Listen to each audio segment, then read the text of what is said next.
Good afternoon, students. Today we are going to start with the next poem, that is Somebody's Mother. That is from Unit 2, chapter number 2.3, Somebody's Mother. This poem is written by Mary D'O'Brien. Mary D'O'Brien is a singer also, and she has written many books on mother. Okay. So this poem is also about the mother. Now, what is somebody's mother? Somebody's mother means what? किसी और की माँ, right?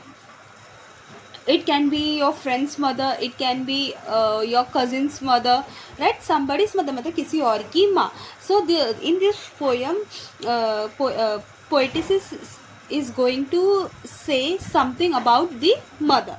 So let us start with the very first stanza. The woman was old and ragged and grey, and bent with the chill of a winter's day.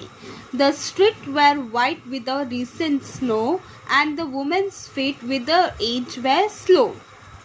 The woman was old and ragged and grey. Ragged means बोलते ना, women कैसी थी? वो जो old women थी, okay, एक जो औरत थी, she was very old and ragged and grey. Ragged and grey मतलब उसका जो कपड़े थे, it was old, okay, and it was fully tone, मतलब ना जो गरीब कैसे रहते हैं वैसे पूरा उसका कपड़ा टूटा फूटा था.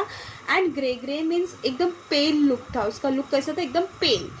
And bent with the chill of a winter's day, मतलब और वो कैसी थी? पूरी झुकी हुई थी. Why? Because of the winter.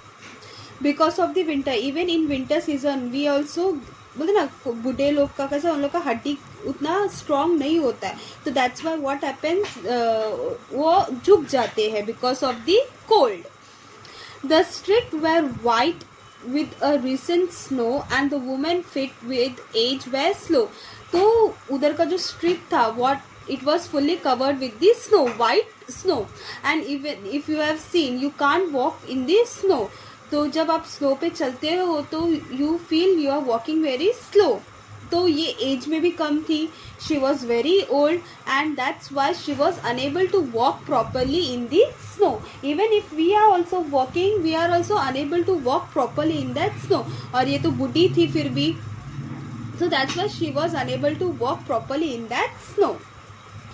Hope you have understood the first stanza. Now moving on towards the second stanza.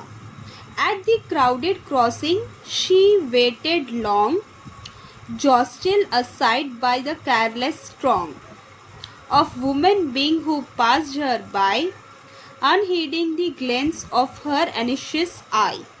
So here in the second stanza, at the crowded crossing she waited long, jostled aside by the careless throng. मतलब एक जगह था, वहाँ पे बहुत ज़्यादा भीड़ थी, okay, and she was waiting to cross the road, but no one noticed her. Jostle aside by the careless strong मतलब क्या? कि उसको धक्का दे दिया. जॉस्टल मतलब पुश्ड हर असाइड, ओके, उसको धक्का दे दिया. स्ट्रॉन्ग मीन्स भीड़, बहुत ज़्यादा भीड़ था, okay. Careless strong of woman being who passed her by, unheeding the glance of her anxious eye. जो भी उसके आसपास से लोग चलते थे जाते थे, no one were noticing her because she was very poor, okay. unheeding मतलब बेपरवाह, okay, उसको नेग्लेक्ट करना. the glance of her anxious eye. anxious eye मतलब नर्वसनेस, ओके, इनर आई या फिर चिंतित, ओके. वो बहुत ज़्यादा चिंतित थी, लेकिन उसको कोई उसको देख के भी अनदेखे करके जाते थे. So moving towards the third para. Down the street with laughter and shout, glad in the freedom of school let out, came happy boys like a flock of sheep, hailing the snow filled white and deep. Past the woman so old and grey, hastened the children on their way. Now here, down the street with the laughter and shout, glad in the freedom of school let out. Means here वहाँ पे एक बाजू में एक school था, okay. वहाँ से जब आपको पता है, आप लोगों को भी, when you get move out from this school, right? जब आपका स्कूल छूटने का टाइम होता है तो you all get very excited to go to your home and बोलते ना कंधे पे कंधे हाथ डाल के you move on with giggling and laughing with your friends. तो सेम वैसे ही दूसरे वाले स्ट्रीट के. Okay, now this is part from the दूसरा साइड का स्ट्रीट का. ओके, तो वहाँ से एकदम हंसते खेलते बच्चे आ रहे थे. Okay, came happy boys like a flock of sheep hailing the snow piled white and deep. मतलब जैसे स्नो के बीच में वाइट शिप होते हैं, शिप का जैसा झुंड होता है, तो वैसे ही ये बॉयज़ का पूरा झुंड निकला. कहाँ से निकला? स्कूल के बाहर से. ओके, एकदम हंसते खिलते हुए उन लोग बाहर निकल गए. Hailing the ship piled white and deep past the women so old and grey hasten the children on their way. तो एक तरफ से वो वुमेन आ रही थी और दूसरी तरफ से यहाँ पे एकदम खिलखिलाते हुए बच्चे आ रहे थे. तो हैस्टेन मतलब एकदम फास्ट. ओके, एकदम फास्ट, एकदम हलते बोलते ना एकदम झुंड में कैसे एकदम शिप आते हैं, तो वैसे ये झुंड में बच्चे आ रहे थे. Hope you understood the third paragraph. Now moving on towards the fourth para. None offered a helping hand to her, so weak and timid, afraid to steer, lest the carriage wheel of the horse feet should trample her down in a slippery street. Now here, none offered a helping hand to her. मतलब कोई भी उसको उसकी तरफ हाथ नहीं बढ़ाया. Why? She wanted to cross the road and she wanted to go somewhere, but everyone looked at her, but no one offered a helping hand to her. So weak and timid, afraid to steer. So timid means डरने वाले, right? और steer means हलचल.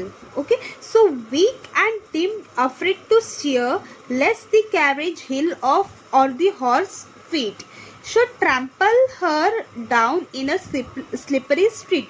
Now she is afraid of this snowfall और snow वहाँ पे वो horse चलाने वाला गाड़ी रहता है ना, तो शी वॉज अफ्रेड कि मैं कहीं इनके बीच में या इनके व्हील के नीचे ना आ जाऊँ, उनके बोलते ना पैर के नीचे ना आ जाओ, ये लोग मुझे कुचल के ना चले जाए. Okay, in this slippery street. तो she was very afraid of that. तो she was very afraid that कि कोई उसको हेल्प नहीं कर रहा है एक तरफ से, और एक तरफ से यहाँ पे पूरा बर्फ गिर गया and it is very slippery and she was unable to walk because of the cold. Now य शी इज सेइंग कि उसको डर लग रहा है. Okay, she is timid and steer, मतलब एकदम हलचल हो गई, एकदम डर गई है कि कोई उसके बोलते ना वो हॉर्स घोड़ा जैसा घोड़ा गाड़ी रहता है ना गाड़ी, हाँ, तो उसके नीचे ना वो आ जाए. Let's move on to the next para. At last came out of the merry troop the gayest boy of all the group. He paused beside her and whispered low, I will help you across if you wish to go. Now, जो वो झुंड बच्चों का झुंड आया था उसमें से एक अच्छा सुंदर लड़का, ओके, प्लेफुल बॉय, गेस्ट मतलब एकदम खिलखिलाता हुआ एकदम हंसमुख लड़का. Okay, what happened, he came towards, okay, at last came out the merry troop. Troop में से मतलब सेना. Okay, group of people. उसमें से एक लड़का आया और उसने क्या किया, ऑफर किया हेल्प के लिए. उसने क्या किया, एकदम खिलखिलाता लड़का, एकदम हंसमुख लड़का उनके बाजू में आया. ही पॉज्ड ओवर देयर, ही वो उधर रुक गया उनके बाजू में, वो बूढ़ी औरत के बाजू में. एंड ही विस्पर्ड लो, उसने क्या बोला स्लो से उस लेडी को कि if you want to cross the road I will help you to cross. Okay, अगर आपको किधर जाना है तो मैं आपको हेल्प करूँगा वहाँ लेके जाने के लिए. So in the next para, her aged hand on his strong young arm she placed and so without hurt or harm she guided the trembling feet along, proud that his own were young and strong. There back again to his friend he went, his young heart happy and well content. Now what happened, वो जैसे उस लड़के ने बोला कि he will help that lady. So what that lady did, मतलब शाबाशी देते, शोल्डर पे ऐसा हाथ रखते, तो वैसे वो लेडी ने क्या किया, उस छोटे से बच्चे के शोल्डर पे हाथ रख दिया to give him the blessings, या फिर टू गिव हिम दी बोलते ना शाबाशी देने के लिए. She place and so without hurt and, हाँ मतलब उसने इतना मतलब ना शाबाशी एकदम आराम से जो शाबाशी देती ना वैसे उसने शोल्डर पे हाथ रखा. He guided the trembling feet along, proud that his own were young and strong. तो वो एकदम बोलते ना अपनी कांपती हुई पैर, ट्रम्बलिंग मीन्स कांपते हुए, ओके, कांपते हुए पैर के साथ एकदम स्लो उसके साथ चलने लगे. And proud that his own were young and strong. So that boy was very proud of himself. Why? Because he helped that he helped that old woman.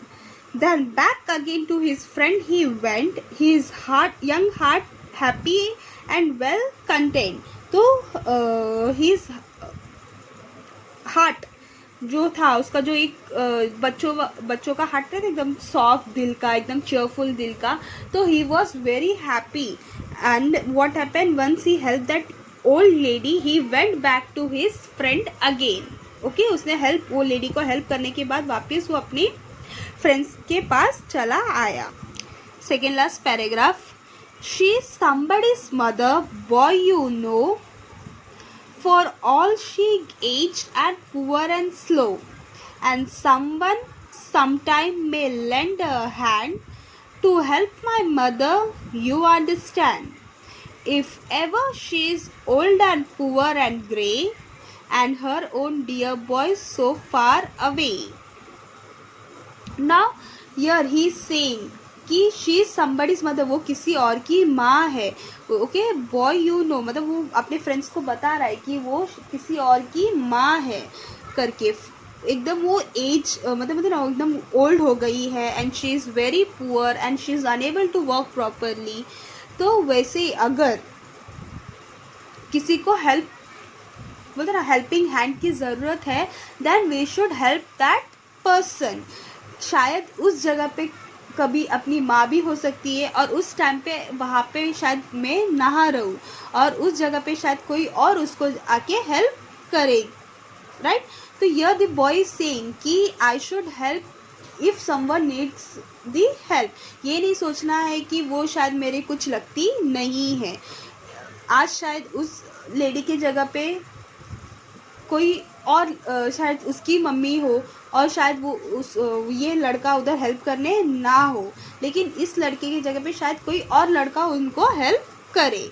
तो ही इज सेइंग कि if ever she is old and poor and grey and her own dear boy so far away, और अगर मेरी माँ को ज़रूरत है किसी की और मैं वहाँ पे नहीं हूँ, मैं खुद वहाँ से दूर हूँ, तो शायद कोई उनको हेल्प करे.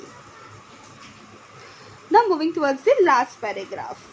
Somebody's mother bowed low her head in her home that night, and the prayer she said was, God be kind to that noble boy who is somebody's son and pride and joy. Now here the somebody's mother, जो old lady थी, the old बूढ़ी औरत थी, now she is bowing her head, मतलब वो अपना sir झुका के भगवान से रात को प्रेयर कर रही है. क्या प्रेयर कर रही है? God be kind to that noble boy who is somebody's son and pride and joy. Now God is मतलब वो बोल रही है, प्लीज़ भगवान, वो जो बोलते ना लड़का था जो एकदम चेयरफुल था, प्लीज़ उसको ब्लेस करो, वो शायद किसी का बेटा है, right. And pride and Joy, उसको मतलब कभी भी अगर मुसीबत में आता है वो लड़का, तो प्लीज़ उसको अच्छे से ब्लेस करो करके वो लेडी प्रेयर कर रही है. So students, hope you have understood this poem. It is very simple. Hope you have understood this poem very well, Somebody's Mother. So this is a simple and sweet poem about a mother, right? Written by Mary Dow Briney. Okay, so students, you have to write this poem in your notebook, and you have to write the meanings which is been given in the side of your poem, right? यहाँ पे देखो बहुत सारे meanings दिए हैं, so you have to write this meaning as well as the poem in your notebook. So students, if you have any doubt, you can ask me. Okay, so students, take care, bye, stay safe and be happy.